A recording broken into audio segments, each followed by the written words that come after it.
mulai pembelajaran, marilah kita berdoa bersama-sama, bisa dipimpin oleh Mbak Latifah. Monggo. Di tempat duduk siap gerak, berdoa mulai. Bismillahirrahmanirrahim. Raditu billahi rabba wa bil islami dina wa bi Muhammadin nabiyyan wa rasulah. Rabbi zidni ilma warzuqni fahma. Amin. Bagaimana kabarnya? Alhamdulillah, luar biasa. Allahu Akbar. Yes. Alhamdulillah. Ada yang tidak masuk? Oh, masuk semua ya? Ya. Alhamdulillah. Agar biar tetap semangat sebelum materi, Ibu akan memberikan ice breaking. Tadi Ibu bilang semangat pagi, nanti kalian jawabnya semangat, semangat, semangat. Ketika Ibu bilang semangat belajar, semangat, semangat, semangat. Yes. Oke, sudah paham ya? Ya. Semangat pagi, Semangat, semangat, semangat. semangat belajar, Semangat, semangat, semangat. Yes. Alhamdulillah. Tepuk tangan untuk semuanya. Oke, di materi sebelumnya kita sudah membahas tentang peran wali songo dalam penyebaran Islam di Indonesia. Kemudian di sini Ibu akan menjelaskan tentang kerajaan Islam di Indonesia. Untuk tujuan pembelajaran nanti kita bersama-sama mempelajari tentang yang pertama yaitu ada Sejarah kerajaan di Jawa. yang kedua yaitu Sebab kemajuan dan kemunduran kerajaan di Pulau Jawa. yang ketiga Peranan kerajaan Islam di Jawa dalam menyebarkan agama Islam. dan yang keempat yaitu ada Hikmah mempelajari sejarah kerajaan Islam Jawa. Nah, jadi nanti Ibu akan menerangkan tentang 4 materi ini ya. Setelah materinya sudah selesai, nanti Ibu akan memberikan tugas, yaitu tugas diskusi kelompok. Nanti Ibu membagi menjadi 3 kelompok. Nah, nanti materinya tetap masih pada ranah ini ya, masih dalam ranah kerajaan Islam di Jawa ini. Ini ada yang pertama yaitu ada apa? Kerajaan Demak. Kemudian Kerajaan Pajang. dan selanjutnya ini Kerajaan Islam. Jadi selain ini juga ada kerajaan yang lain yaitu ada kerajaan apa? Cirebon dan Banten. Ya, tapi di sini Ibu hanya menerangkan tentang kerajaan Demak dan kerajaan Pajang serta kerajaan Mataram Islam. Pertama yaitu sejarah tentang kerajaan Demak. Nah, ini bisa untuk poin yang pertama bisa dibacakan oleh Mbak Nabila. Monggo. Pertama didirikan oleh Raden Fatah tahun 1500 sampai 1518 Masehi. Ya, jadi kerajaan Demak itu merupakan kerajaan Islam di tanah Jawa yang pertama ya. Jadi didirikan oleh siapa? Raden Raden Fatah. Raden Fatah ini dalam sebuah perjanjian, Raden Fatah juga pernah memutuskan hubungan antara kerajaan Demak dengan kerajaan Majapahit pada zamannya Raden Fatah.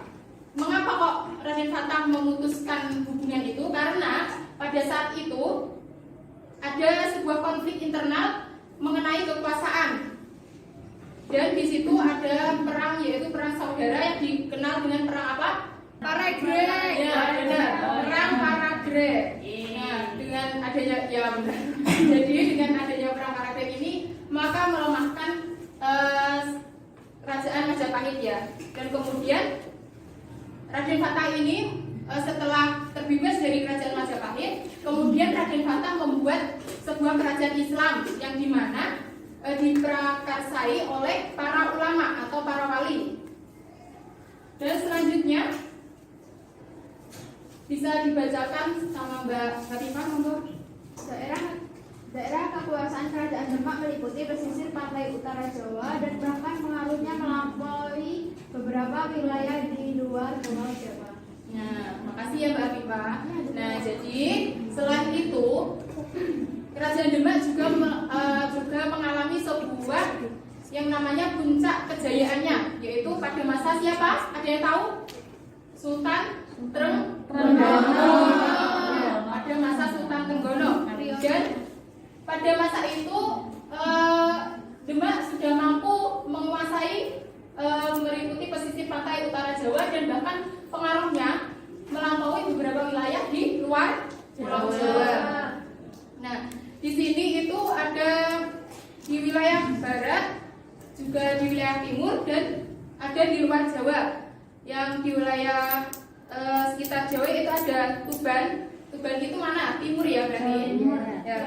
Tuban. Kemudian ada Lamongan. Lamongan juga timur. Kemudian Surabaya. Kemudian wilayah Gunung Penanggungan. Yaitu ada lagi yaitu Malang, kemudian Kediri, kemudian Madiun, Blora, dan Purwodadi, serta Pasuruan dan banyak lagi ya.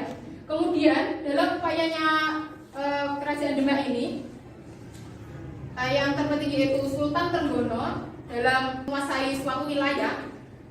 Beliau pernah menguasai Kerajaan Hindu di Blambangan, tetapi karena upayanya itu kurang berhasil ya mungkin ya. Nah itu maka Sultan Trenggono pada saat itu tuh meninggal dunia dan dimakamkan di Panakukang. Nah, selanjutnya, walaupun Kerajaan Demak itu Sultan Trenggono sudah lengser, kekuasaan wilayah yang sangat banyak itu tadi yang diraihnya, maka Kerajaan Demak dianggap paling kuat dalam daripada kerajaan yang lainnya. Karena selain itu, Kerajaan Demak pun juga terus-menerus melancarkan serangan pada kekuasaan Portugis juga. Nah, selanjutnya dilanjutkan Mbak Okta. Pusat pemerintahan dari Demak ke Pajang. Oke. Yang ketiga yaitu pusat pemerintahan dari Demak ke Pajang. Nah, sebelum Demak itu dialihkan ke Pajang. Nah, jadi setelah Sultan Trenggono itu lengser, kemudian dilanjutkan oleh Sultan Prawoto. Dan kemudian pada saat itu tidak berangsur lama, kemudian ada tragedi berdarah ya. Kemudian karena kenapa kok bisa Sultan Prawoto itu meninggal? Ada yang tahu sebabnya kenapa? Dibunuh. Ya benar, dibunuh. Dibunuh oleh siapa? Dibunuh oleh Arya Saloka. Ya. Sebagai bentuk balas dendam karena sepeninggalan dari Sultan Trenggono. Jadi meninggalnya Sultan Trenggono. Kemudian setelah itu Arya Panaksang pun dipatahkan lagi oleh Joko Tingkir. Ada yang tahu Joko Tingkir? Tahu. Makamnya di Tanah ya. Sudah pernah ke sana? Belum. Nanti kapan-kapan kita bisa lah ya berkunjung ke sana. Insya Allah ada waktu dan uangnya sudah cukup. Makasih ya Bu. Kan belum. Nah, kemudian dalam hal ini Sultan Joko Tingkir dibantu oleh Kiai Gede Pamanahan dan putranya yaitu Sutawijaya serta Kiai Pinjawi. Kemudian setelah itu Joko Tingkir pun naik tahta yang dinobatkan oleh siapa? Ada yang tahu? Enggak. Salah satu sunan dari ke-9 Wali Songo. Sunan Kalijaga. Sunan Bonang ya.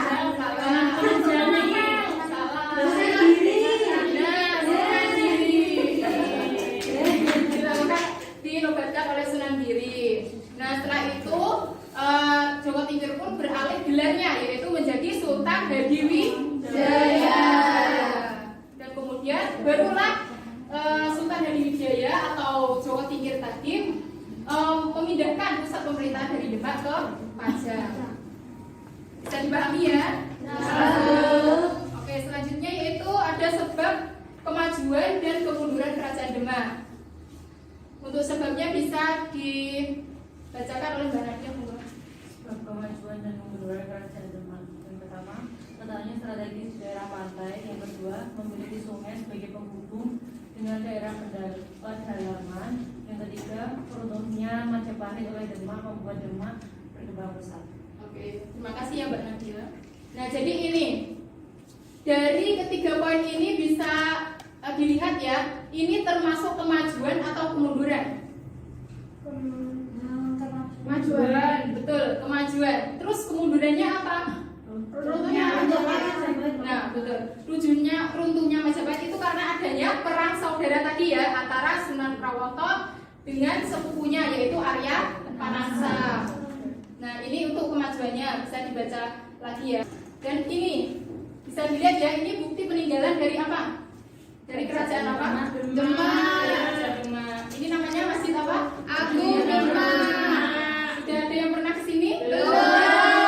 Besok ke situ. Oh, sudah. Besok dari sana situ. Ya, lah ya kalau ada waktu ya. Insya Allah nanti bisa bareng-bareng ya berkunjung ke situ. Ya. Nah, selanjutnya yaitu yang kedua ada Kerajaan Pajang. Sejarah Kerajaan Pajang. Ini bisa dibacakan oleh Mbak Azizah Murro. Ya, kerajaan Pajang rumah saya, Bu. Oh, Pajang. Ada Sama ya Pajang. Iya, Bu. Raja pertama kerajaan Pajang yaitu Joko Tingkir ya, yang bernama Sultan Hadijoyo. Berakhirnya itu kekuasaan Pajang pada tahun 1618 Masehi di tangan Pangeran Begawan. Ya, terima kasih Mbak Azizah. Ya, Bu. Jadi Kerajaan Pajang merupakan lanjutan dari Kerajaan Demak ya. Tadi yang sudah dipindahkan oleh siapa? Sultan Hadijoyo. Jadi di sini bisa diketahui bahwa raja di Kerajaan Pajang itu siapa? Ya benar, Jawa Tingkir atau Sultan Hadiwijaya. Kemudian setelah lengsernya Sultan Hadiwijaya, kemudian yang diangkat menjadi raja yaitu menantunya atau Arya Panggiri. Arya Panggiri atau anak asuhnya dari Prawoto. Nah, tetapi karena namun putranya Sultan Hadiwijaya ingin menguasai kerajaan Pajang ini, kemudian Arya Panggiri ini membuat perlawanan, yaitu meminta bantuan kepada siapa? Penembahan Senopati penguasa Mataram untuk mengusir Arya Panggiri. Yang akhirnya berhasil dan kerajaan Pajang pun dibawahi oleh kekuasaan Mataram atau Senopati penguasa Mataram tadi ya. Nah, selanjutnya sebab kemajuan dan kemunduran kerajaan Pajang. Untuk kemajuan bisa dibacakan Mbak Sofia. 1. Kerajaan Pajang adalah kerajaan agraris. 2. Menggunakan uang dalam proses jual beli. 3. Kekuasaan kerajaan Pajang didapatkan melalui kekerasan dan perang. Ya, terima kasih Mbak Sofia. Jadi dari kemajuan ini bisa kita ketahui ya, kerajaan Pajang adalah kerajaan yang agraris. Kalau agraris itu apa berarti? Berhubungan sama pertanian ya, pertanian. Nah, kemudian menggunakan uang dalam proses jual beli. Jadi kerajaan Pajang sudah menggunakan uang dalam proses jual belinya. Nah, yang ketiga yaitu kerajaan Pajang didapatkan melalui kerajaan dan kekerasan dan perang. Kemudian bisa dilanjutkan untuk kemundurannya Mbak Amanda. Kemunduran yang pertama terjadi perebutan kekuasaan oleh penerusnya setelah Sultan Hadiwijaya meninggal. Yang kedua terjadi pemberontakan besar di Pajang yang dipimpin oleh Sultan Agung. Dan yang ketiga kerajaan Pajang mengalami kekalahan melawan Mataram pada tahun 1617 hingga 1618 Masehi. Ya, terima kasih Mbak Amanda. Jadi ini ya bisa dibaca lagi kemundurannya. Yang pertama terjadi perebutan kekuasaan oleh penerusnya setelah Sultan Hadiwijaya meninggal. Kedua terjadi pemberontakan besar di Pajang yang dipimpin oleh Sultan Agung. Nah, yang ketiga yaitu kerajaan Pajang mengalami kekalahan melawan Mataram pada tahun 1617 sampai 1618 Masehi. Selanjutnya yaitu ada nih bukti peninggalan. Ini apa? Masjid apa? Oh, dekat rumahnya ya. Berarti sudah sering kesini ya? Ya, TPA. Kerja di situ atau gimana? Ya, dulu TPA di situ terus Oh, kerja dulu. Masya Allah. Masya Allah ya, berarti sudah tahu ya, ini peninggalan dari kerajaan Pajang. Selanjutnya yaitu ada sejarah kerajaan Mataram Islam. Untuk sejarah kerajaan Mataram Islam bisa dibaca oleh Mbak Arina, monggo. Kerajaan Mataram Islam, kekuasaan dipegang oleh Amangkurat I. Pemberontakan diteruskan oleh Raden Kajoran 1677 Masehi dan 1678 Masehi. Kerajaan Islam Mataram banyak memberikan kontribusi terhadap proses kemerdekaan NKRI.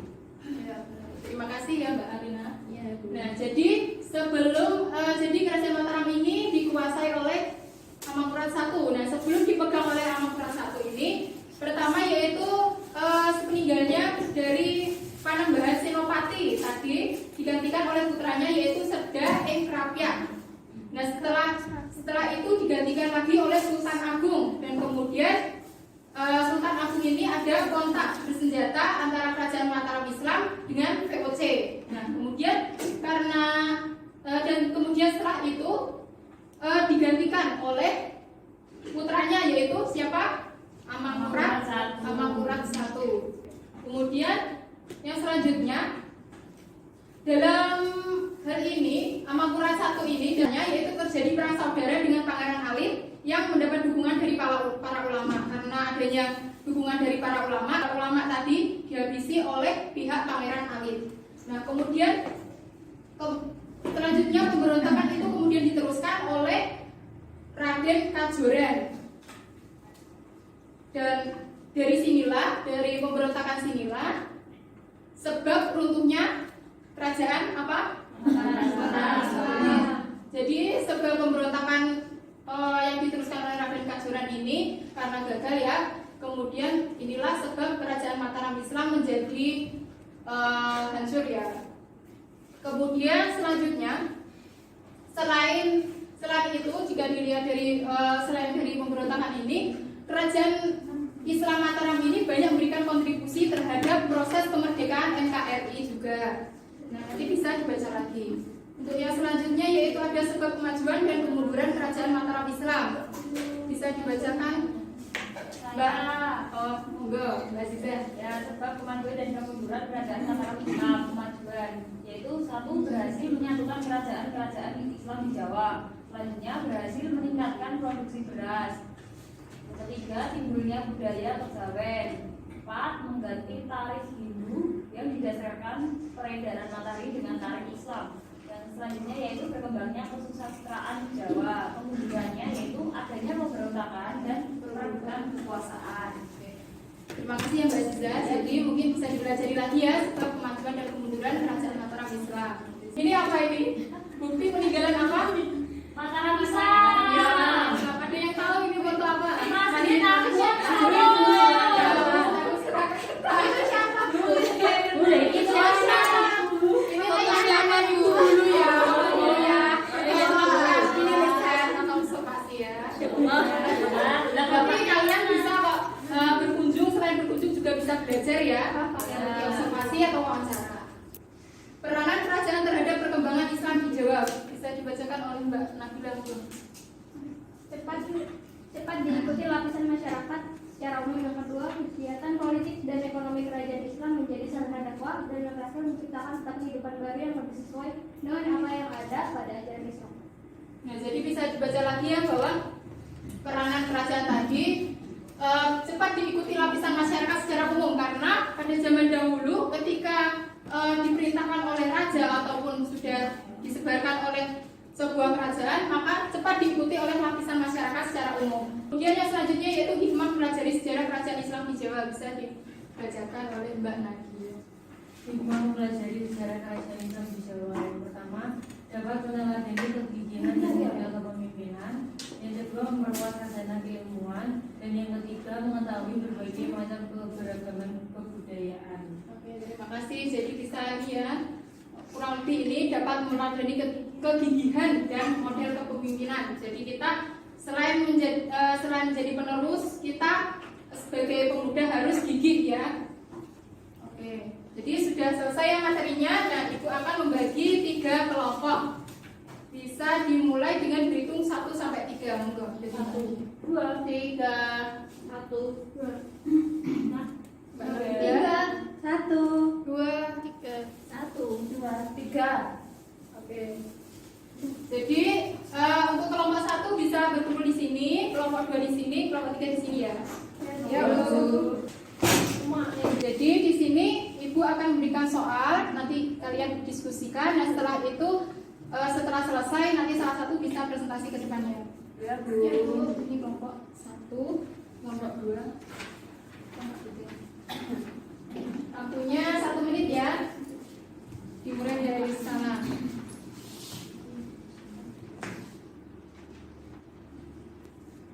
Bagaimana kelompok 1 sudah selesai belum? Nomor 2, Bu. Nomor 2, kelompok 2, Bentar, Bu, kurang satu lagi.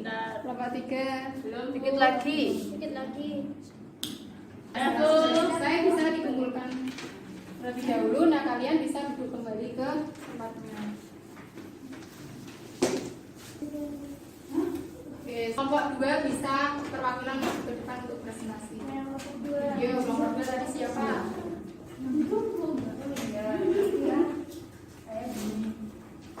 Ya, jadi soal yang pertama Yang lainnya diperhatikan ya. diskusi mengapa kerajaan Islam memiliki peran yang penting dalam menyebarkan Islam di Nusantara. Dan dari diskusi kita kelompok 2 adalah dalam penyebaran Islam di Nusantara, kerajaan Islam berperan untuk 1. Mengenalkan ajaran Islam kepada penduduk di wilayah kerajaan. 2. Memudahkan transaksi perdagangan dengan para pedagang dari kawasan Timur Tengah. 3. Mengubah budaya upeti yang dimana telah banyak digunakan di zaman kerajaan sebelumnya. Oke, terima kasih. Apakah ada yang bisa menanggapi? Ya, sudah cukup ya berarti. Sudah paham ya? Ya. Oke, terima kasih bisa begitu kembali. Ada yang memberikan kesimpulan? Saya. Ya, monggo Mbak Nabila. Yang pertama, dalam penyebaran Islam di Nusantara, kerajaan Islam berperan untuk mengenalkan ajaran Islam ke penduduk di wilayah kerajaan. Yang kedua, proses Islamisasi terlihat dari pengiriman utusan ulama ke masyarakat melalui tradisi dan budaya melalui perdagangan. Ya, jadi dalam penyebaran itu kerajaan juga melakukan sebuah tradisi melalui yaitu tradisi dan budaya ya, itu perdagangan. Kemudian sudah selesai untuk materi pada siang ini, dan untuk selanjutnya kita akan mempelajari tentang yang selanjutnya yaitu kerajaan apa tadi? Banten dan Cirebon ya. Nah, oke. Sekian, mungkin ada salahnya, mohon maaf ya. Dan untuk ini Ibu akan tutup. Sebelum ditutup bisa berdoa bersama-sama dipimpin oleh Mbak Azizah. Ya, kita pada duduk siap. Gerak. Berdoa mulai. Bismillahirrahmanirrahim.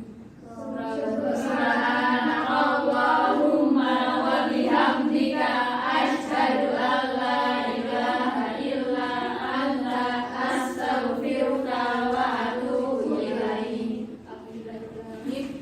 Semoga materi kali ini bisa dipelajari lagi, bisa bermanfaat ya tentunya, dan nanti bisa dipelajari lagi di rumah. Dan selanjutnya bisa mempelajari yang belum diajarkan tadi, yaitu kerajaan Cirebon dan Banten. Sekian, terima kasih. Wassalamualaikum warahmatullahi wabarakatuh. Waalaikumsalam warahmatullahi wabarakatuh.